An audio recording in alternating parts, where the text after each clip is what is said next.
We'll see whether that means anything here for Gamtee. Worth noting also that, of course, that's the second Orianna. It's in the second Orianna victory, 2-0 on that champion. A player that has 18 unique picks is always notable when they actually return to a champion and actually show form. And Orianna definitely seems to be a strong pick. It suits the meta. Very control meta coming in patch 5.6. And the fact that he's already on top of that suits him well going into playoffs. Yeah, and Gamtee, they are going to react by banning away the Kalista and the Janna this time. We're completely shut out by that bottom lane, making sure that LGD have to try something completely new. Now with their final ban, we'll see what they decide to do. Of course, LGD just staying with the same bans, the Rek'Sai and the Azir hitting the bench. Yeah, the Azir's actually been banned quite a bit against Xiao, who of course loved that champion back at the start of the season, was another one of those Shurima duo, Shurima only, typing it in solo queue, only Shurima, only Azir or Xerath. That's what it felt like. I live in the desert, let me stay there. But he's definitely opened up his champion pool since then, got a massive early advantage, double Doran Ring in lane, but just couldn't make it count against the Orianna and basically got outscaled that game. So it'll be interesting to see what he comes back with. Ezreal's been his best KDA champion, but still only 2-2 with that. Maybe something new. I mean, Gamtee, this is their last hope. If they lose this game, they are actually mathematically eliminated from their already slim chances of making playoffs. So look, everything's on the line for them right now. Giving them their last chance, they need to win. Yeah, we'll see whether they can do it here. As the Cannon going to be the final ban here for LGD, and I like that. The reaction to the Janna ban here is Gamtee, they're hovering a Yorick. And look, we often say that these interesting hovers that haven't normally come through are not going to work out, but look, you never know now on the 5.6 patch. Yeah, Yorick, Warwick, doesn't seem like they're going to go for those. Rhyming as well. Sejuani, no rhyme there, but still very powerful on patch 5.6. We've already seen multiple teams do wonderful work with the Sejuani and the layering of CC. Of course, Energy Pacemaker beating OMG with the excellent Na and Sejuani duo. Sejuani locked in first pick. Definitely been a priority pick in the LPL. Good to see it locked in. Yeah, and it's also good to see Flame there on your screen as well. He's just hanging out, and we'll see what he decides to pick up. Of course, lots of smiles now on our LGD lineup. And look, Teleport Smite is still hovering the same summoners that we saw come out from the Hecarim. Wouldn't be surprised to see a return of the top Flandre Shyvana that is already seeing so much popularity. Riven's being hovered, of course. It was Wayless or Godv on Riven that got them one of their defeats. That was another game that had a misfortune in it, so perhaps we shouldn't draw too much from that game. But TBQ looks like he's going to pick up the Nunu, take it away from Huey. Yeah, Huey not going to get that Nunu, and it is going to be Flame on the horse in the top lane this time around. Just saying that, yep, I know my buddy Acorn picked that one up, but look at what I can do. Look at what I can do. Well, I mean, if it's any indication, if his teleports are anywhere near the proficiency that we saw from Acorn, should have a massive impact on this game. Loving that use of the Skirmisher's Saber on Hecarim, diving the back, doing extra true damage, reduced damage from the carry. And suddenly, I mean, with the Sejuani, you weren't expecting a peel for the AD carry comp, but to me, this Hecarim, it almost is a blocker to any sort of Juggernaut comp.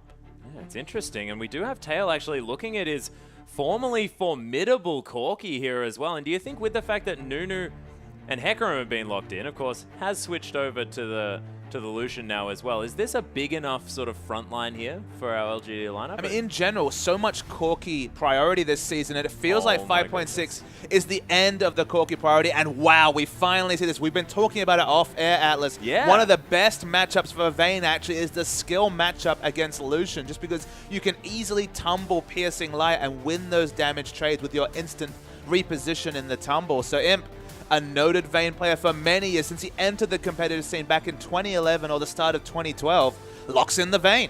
Locks in the Vayne. Godv looking at Skarner here in the mid lane. You can see Wayless there just sort of like, I don't really know what I want to pick up, but we'll see whether Skarner is what it's going to be. But decides to go with the Riven.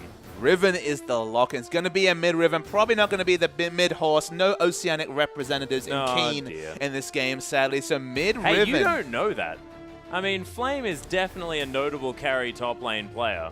He could be picking up the Riven in the top lane. I guess it could be Hecarim jungle, and then following your logic, a Nunu support, bringing back Nunu Vayne for the the 0% solo queue win rate lane. Oh, Sync Dream are now opting for his pretty standard support Master Yi. See whether that one does come through. They're really feeling this Yorick. They are feeling this Yorick. It's locked in. It's happening. It's happening, ladies and gentlemen. Yorick going to be picked up here, and normally seen in the top side of the map, but I'm not sure where it's going to go this time because, of course, there's a Leona there, Papa Smithy. So it's going to be a support Leona. We'd have to assume it's probably going to be a Yorick top. But with Yorick mid? A Yorick mid against Riven of all mid lane matchups. Goodness. You spotted it out. Yorick versus Riven is our expected mid lane matchup. But with this KO hover, anything is possible. That could be a Kale top lane. Sport. Yeah. Look, I don't think that we should ever be saying things like this, Papa Smithy. We have no idea what is actually going to be locked in here for LGD because their lineup thus far looks very, very strange. I mean, LeBlanc is the pick. Support LeBlanc, I guess, is the most likely thing in this situation. Jungle LeBlanc would probably be what I'd put it in. Not going to be happening, though. TBQ going to be taking the jungle Riven. And there's that bot lane, at least as of 15 seconds on the delay timer. Oh my goodness. This is not exactly a high impact bottom lane, but it's pretty icy here for anyone that gets in range of PYL. I mean, look, this Nunu, you let Vayne Nunu get through the laning phase. You get this lane, get to the late game. Blood Ball Vayne, you don't need any more explanation than that. That is explosive damage in the late, but man, there's low presence bottom lanes and there's Nunu Vayne. It's already a very difficult matchup, Vayne into Lucian. It's very support reliant and you have a Nunu for support in this situation. It's actually led to the top lane, Yorick. Yep. And you can see Letme's like, what's happening? But of course, that was his picture. That's what he looks like every single time. Sejuani now into the Riven. You think that Riven probably has a little bit more impact early on in this matchup. And it leaves us with Xiaohu on Aurelia in the mid lane. Aurelia versus LeBlanc. You have to feel like if you get enough MI, you're going to be able to shrug off a lot of the trade damage. You have the Equilibrium Strike to stun when the Distort comes through. These matchups are crazy, Atlas, as we go through it all. And Imp on Vayne, that's probably the most notable thing. It's still a skill matchup, but Nunu doesn't do a lot in lane. No, he doesn't. But I mean, does Nunu do enough in order to deal with this Gamtee lineup that we've got coming through here? Because this is Letme on Yorick with Smite Teleport. You feel like the Ice Blast will do a lot of work against the Aurelia mid, at least. There's a lot of attack speed-based champions across the board. Letme's going to be top lane Yorick with Smite. Of course, it's very sustainable in the jungle. Of course, can have the ghouls tank up those buffs. So potentially the jungle follow from both teams with a Nunu in the game. Could be crazy. I have no idea what's going to happen, but let's get onto the Rift.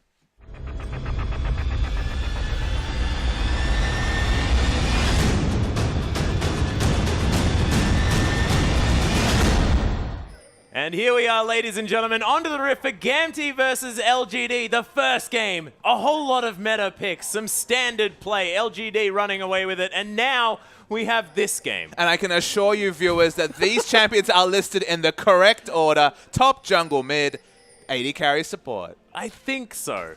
I'm not entirely sure. Letme might actually be doing his best Acorn impression here, but not going to be as far up, and him just going to be able to get a tumble auto on him, and there's the shield to come through as well. Letme going to be safe this time. Actually heading out just to see whether that cheeky lane swap ward is coming through, because LGD, they do not want to be in a 2v2. And on this side of the jungle, this was where, of course, Acorn, not Flame, but Acorn last game was caught out. So the 5-man invade, much like we saw from Gamtee, not going to get exactly the same results. You're going to get wards down. You have to say at level 1, if you skill the consume on Nunu, you have so much buff control with 2 smites and a consume. But man, if you enter lane as Nunu Vayne and the Nunu has Consume, we're talking about low lane pressure and there's Nunu with Consume. Literally can do nothing. Why didn't PYL take Smite as well? Imagine that, the buff control. Well, I feel like we need to wait for Snake to play to see the infamous triple Smite action. Double Smite, people stayed reserved so far. And Xiaohu's doing a lot of damage level 1. Yeah, you can hear the crowd yelling about this one as well. I mean, that Blade Surge onto the backline minion, managing to get a whole lot of auto attacks, and then Blade Surge again?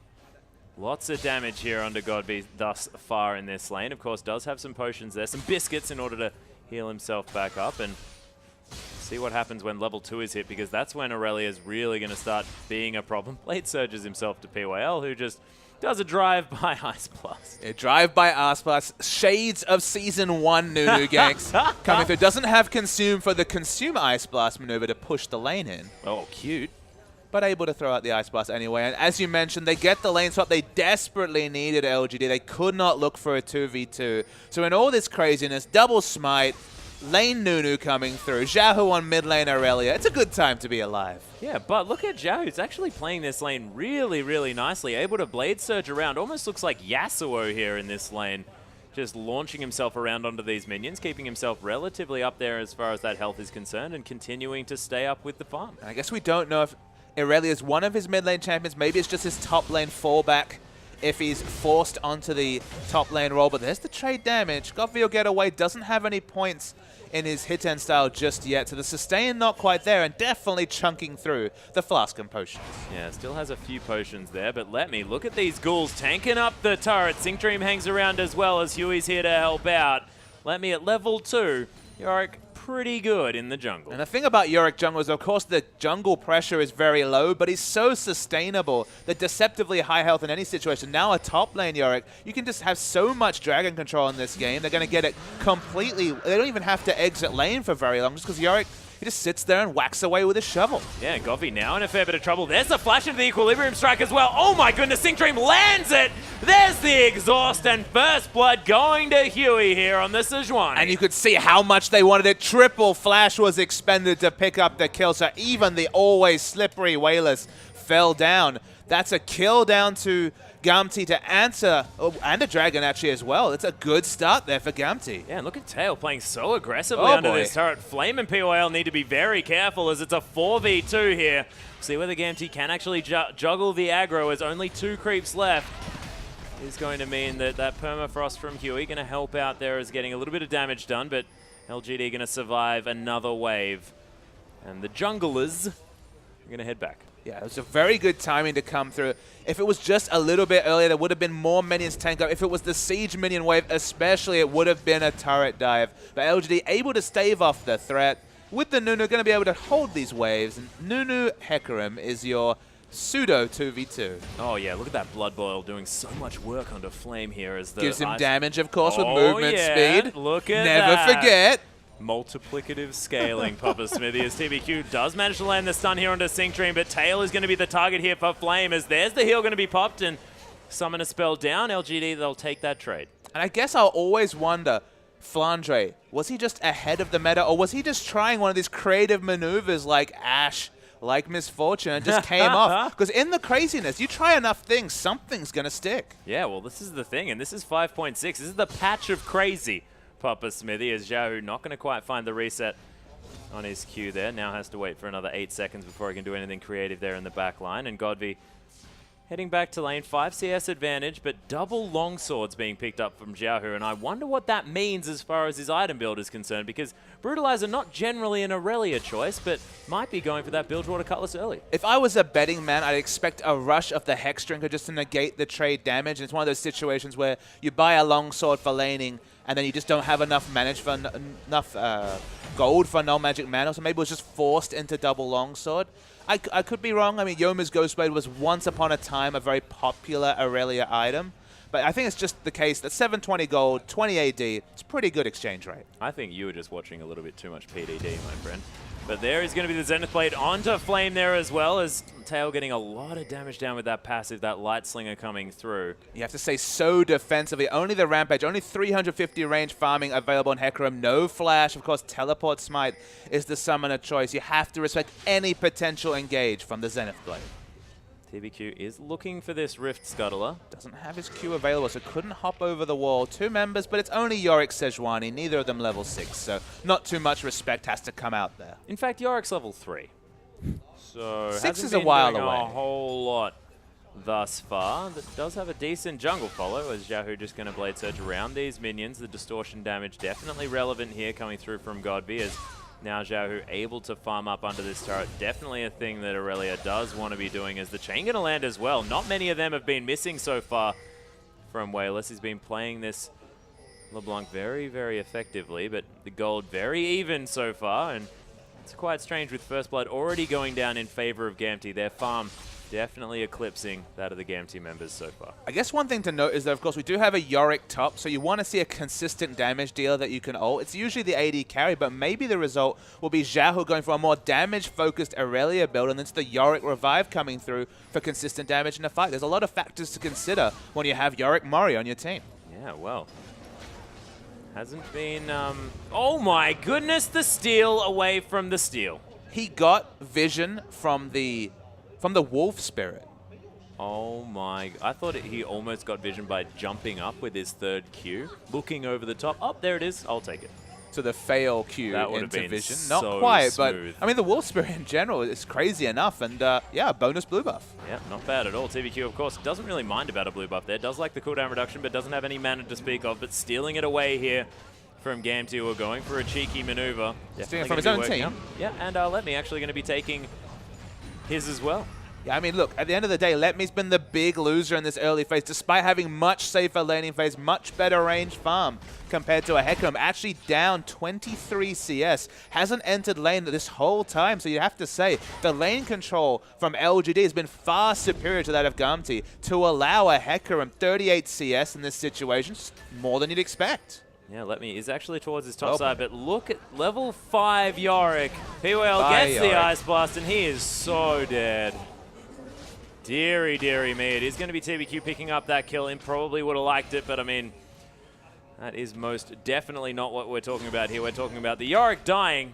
And assists and kills going to LGD as there's the ult to come through. Flame gets stunned after the fact, though, as the ult comes down. There's the flash, though, into the Zenith Blade. Sync Dream really going aggressive on this one, and Flame going to be taken down, and Sync Dream picks up the credit. It feels like the cooldown on Flash for Sync Dream is super low. Just saw him flashing in the mid lane, comes back off cooldown. Another aggressive maneuver comes off for Gamtee. You have to say the jungle pathing from TBQ to be top the first time the minion wave hit the turret and punish Yorick Mori, who wasn't even showing in lane. Just excellent jungle pathing for a second time coming through from LGD. And TBQ, maybe the most criticized member of this LGD lineup, is really coming to play as we move into playoffs. Yeah, and it's only getting him further and further ahead here as well, who's now going to be able to auto-attack this top lane turret. You can see Godby there on the little screen at the bottom there, just looking like he's basically asleep this game.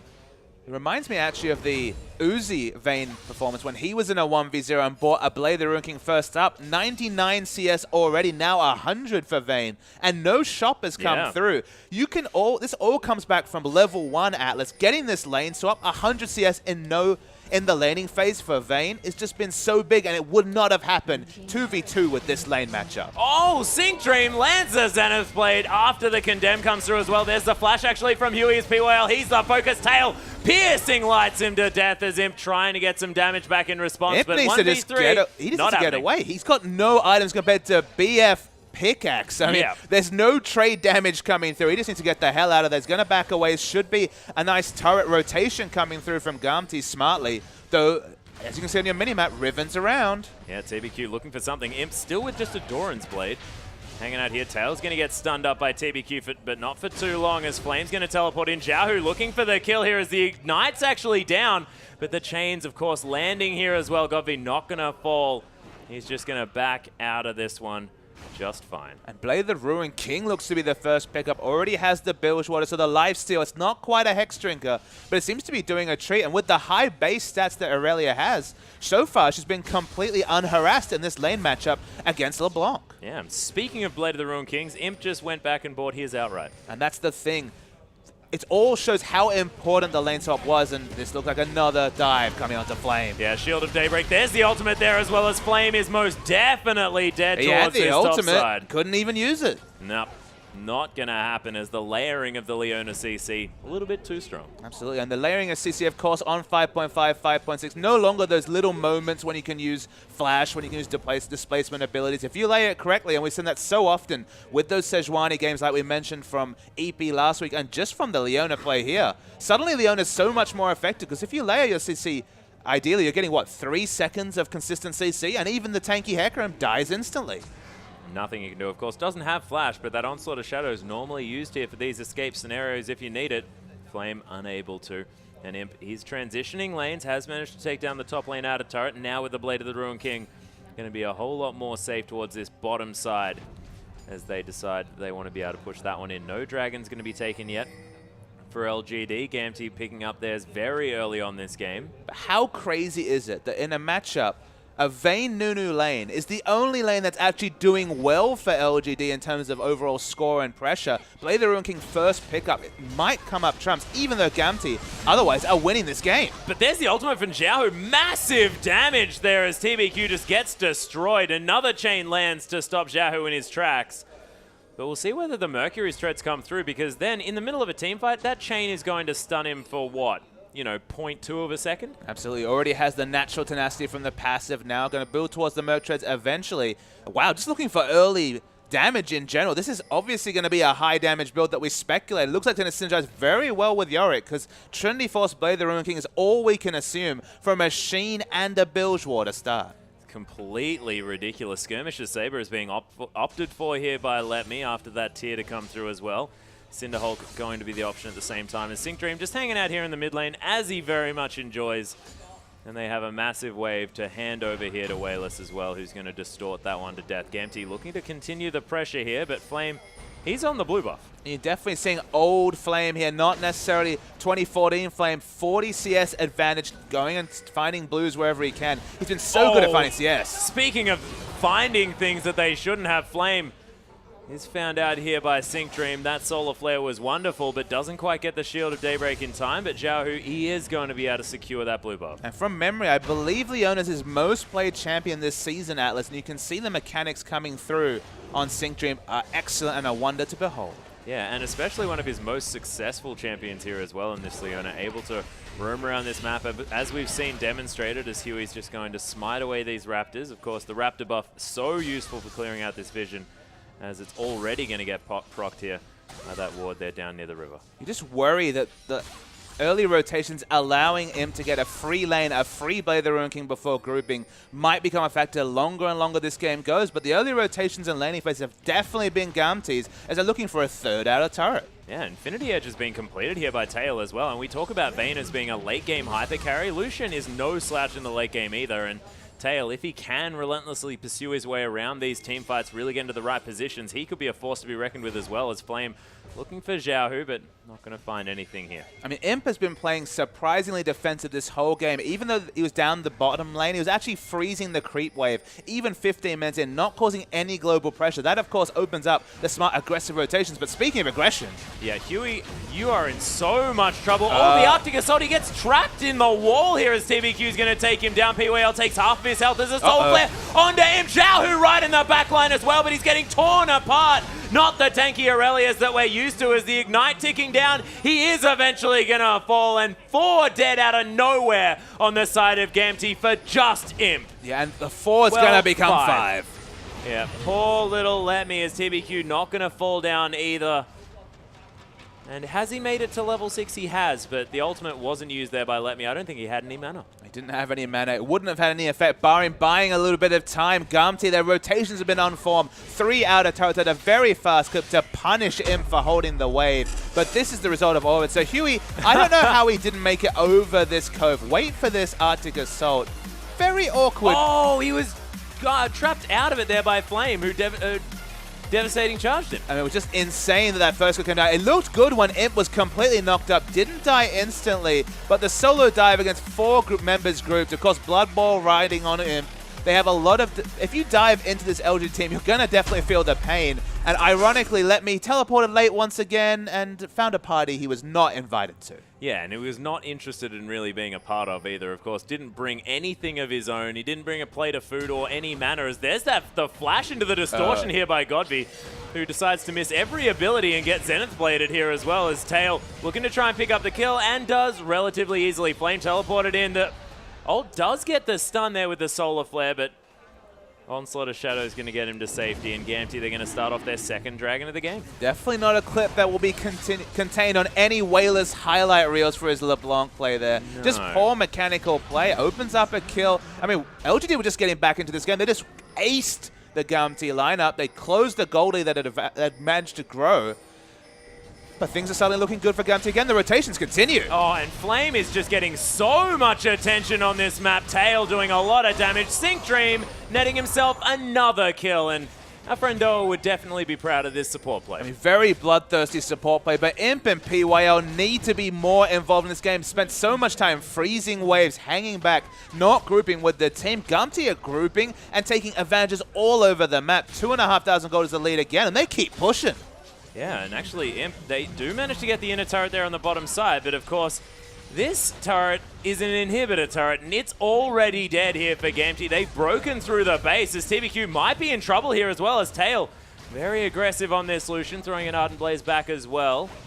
LGD not going to lose an inhibitor this time around, but losing 2 turrets in a row for 1. Probably not the trade that LGD were looking for. Yeah, the rotational play definitely poor from LGD, and Flame once again. Flame can just not find an area without 4 members of Gamtee in it at all on this map. And he was 40 CS ahead of his lane opponent. Look at Yorick now, he's only 10 CS behind. Flame has spent the better part of the last 5 minutes with a gray screen, kind of pondering his life choices dead on this rift. And Yorick's found CS. LGD in general been completely out-rotated.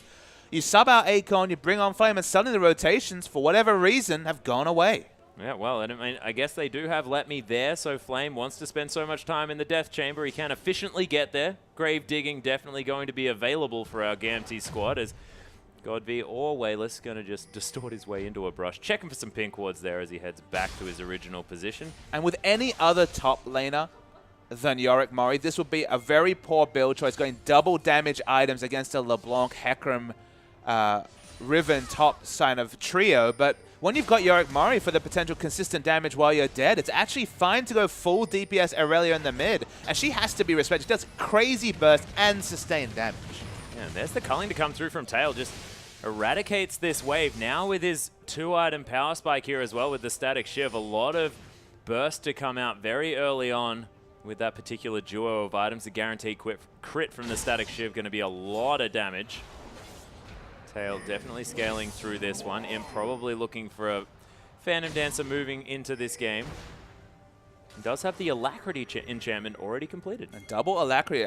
There must be some theory crafters on the LGD analyst lineup that really value that extra 20% movement speed early, because they're 2 games. Echo Vein. Luden's Echo Vein. I think that's probably a bridge too far. Even in seedings week here, Atlas. Probably not going to be any AP Veins coming through, though.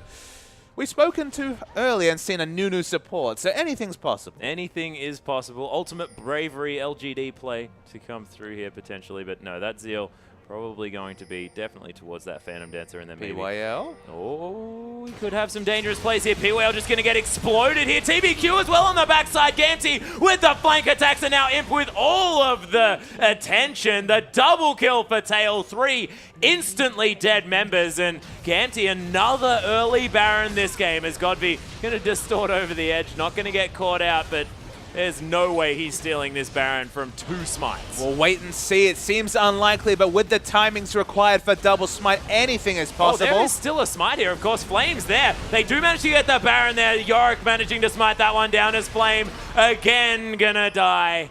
And Let Me picks up his first kill of the game. And you just worry for even Vayne in these team fights. So many backline divers. Wow. Xiaohu actually manages to get killed before the Equilibrium Strike goes off. Godv's gonna die. Tail picks up that kill, and Xiaohu just typing worth pretty efficiently there in chat. And TBQ, he's got a lot of armor penetration, but no tanky stats at all. Yeah, so we're going to see the replay. PYL goes for the face check, instantly dies as expected, even as the Nunu support not tanky enough. TBQ caught by the Sejuani Glacial Prison as well, and Imp dies instantly. So it's a free Baron in this situation.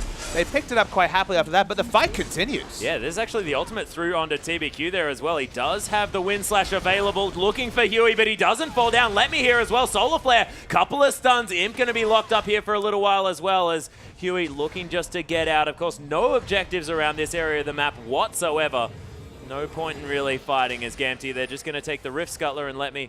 More than happy to lock that one away. And we'll see when this Manamune comes through, because he's been sitting on this tier for quite some time, has Let Me. And the Wayless actually being the one member to lose Baron buff will be very significant for LGD, because no one can trade damage with Wayless as strong as, Xiaohu falling down. Wayless picking up the kill on Xiaohu is significant, because Xiaohu at the moment is just untradeable. No one can look to split against it. If he had the Baron buff, it'd be free objectives being seeded by LGD, or multiple members required to deal with him. Him not having Baron closes one strategic loophole here for Gamtee, and might buy LGD enough time to just get back into this game, because the early game has been completely run by Gamtee. Yeah, and already, I mean, Tail, he's on his way to those Berserker's Greaves, has an extra BF sword here as well. Looks like the Bloodthirst are going to be the next option as Gamtee. Lots of damage going down on this inner turret in the mid lane as Zenith Blade comes through from Sync Dream. A little bit of zoning to happen there. There is no wave clear on LGD's side. no, they are not able to do too much at all apart from... Oh, there's actually the Glacial Prison. Not going to find anything there as they're looking to get Godby out of this fight immediately. But, of course, the inhibitor turret going to fall down. PYL just gets destroyed. Flame now in a whole lot of trouble. Where's Imp?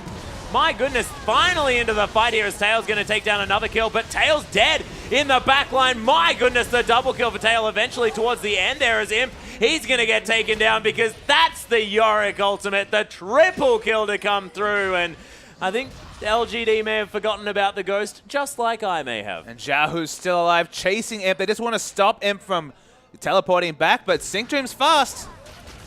Yeah, Sync Dream's fast, but doesn't have a whole lot of damage as Let Me does manage to land the slow. The Zenith Blade not going to find him as the Skirmisher Saber onto Let Me there as well. As, my goodness, Godby comes through the backside, but Sync Dream's going to be okay with that face of the mountain. And Xiaohu looking to try and get this LeBlanc.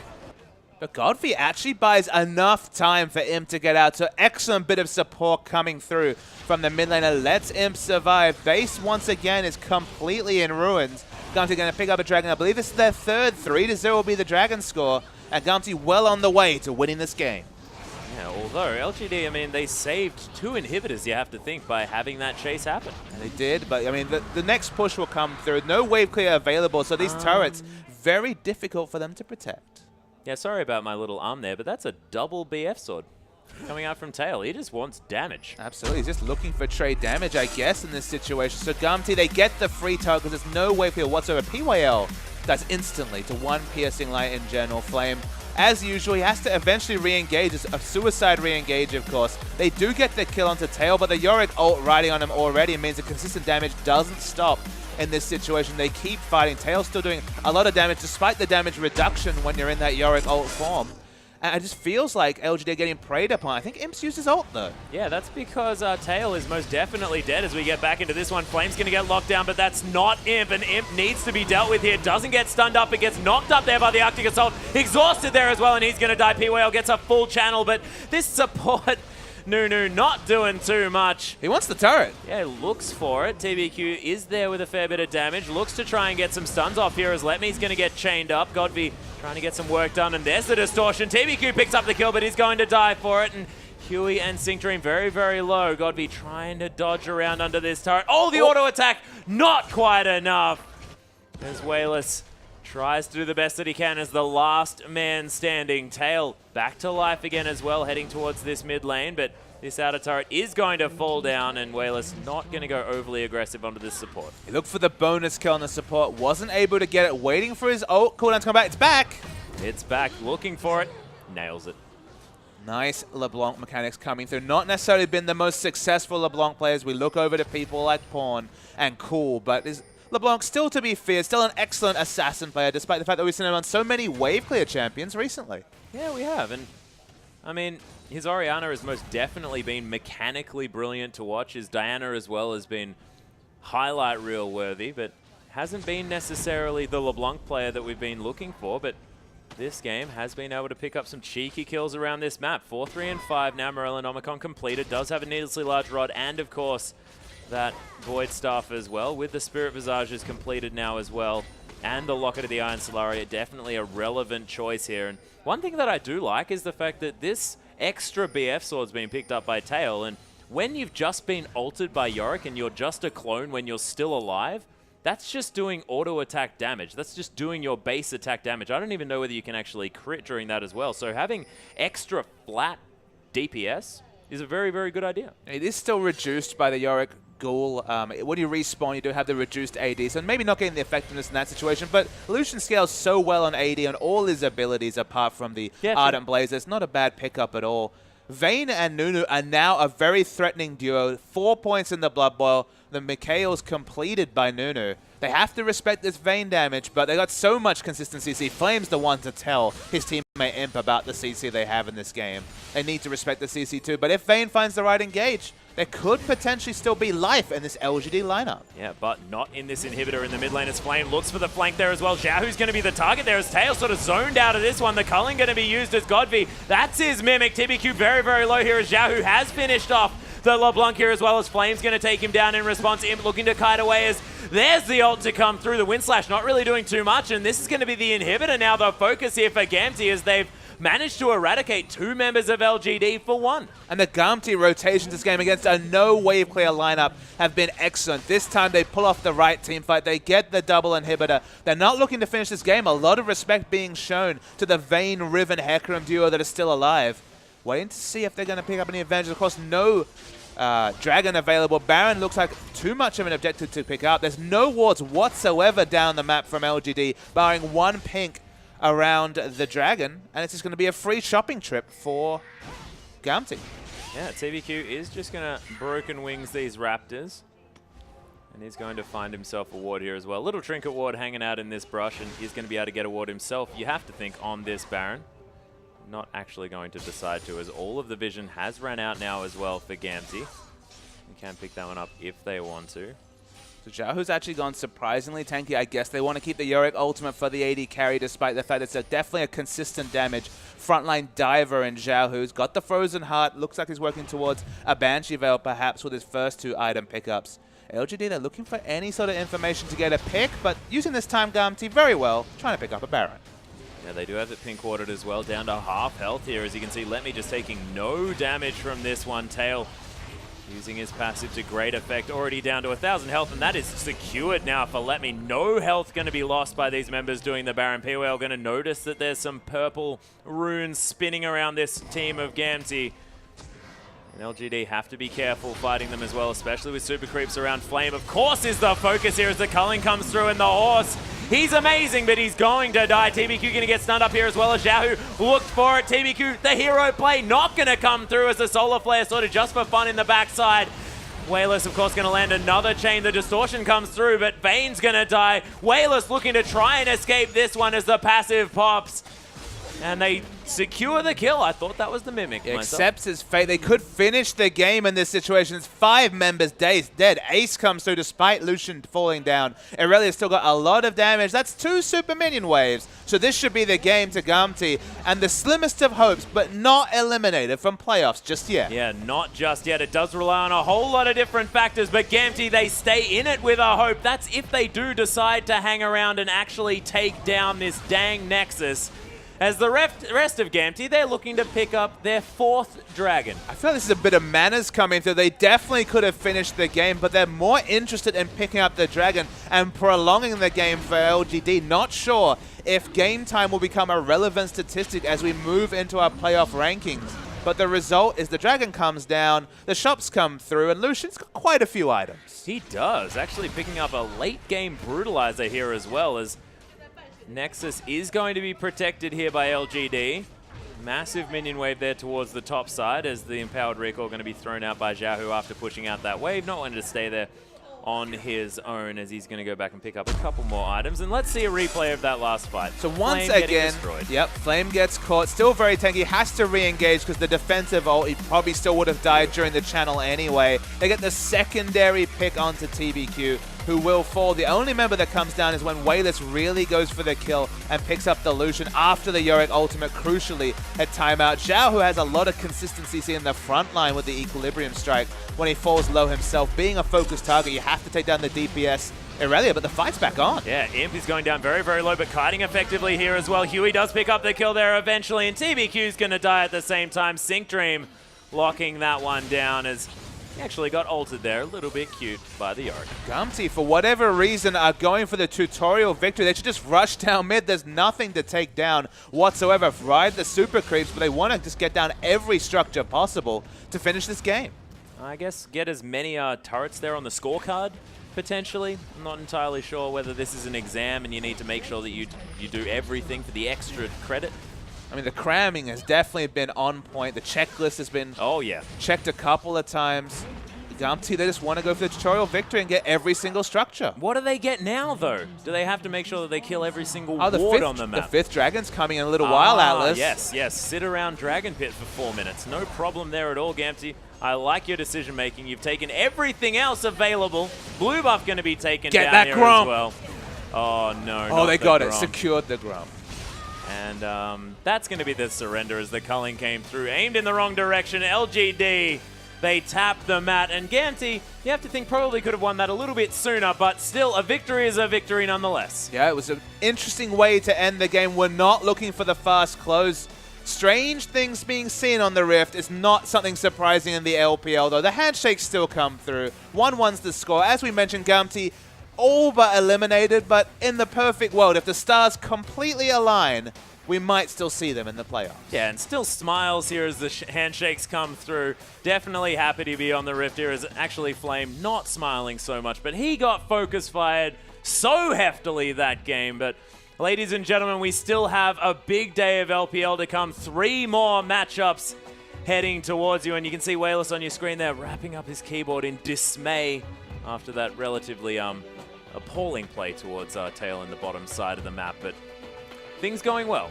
so far for LGD, despite the fact that they just went 1-1. And World Elite fans in general will have their eyes trained on the stream next game, Atlas, because it will be M3 taking on EP. And if M3 pick up the 2-0, World Elite are eliminated from playoff contention. And this is a massive one. So ladies and gentlemen, we're going to go to a short break, but afterwards, M3 taking on World Elite.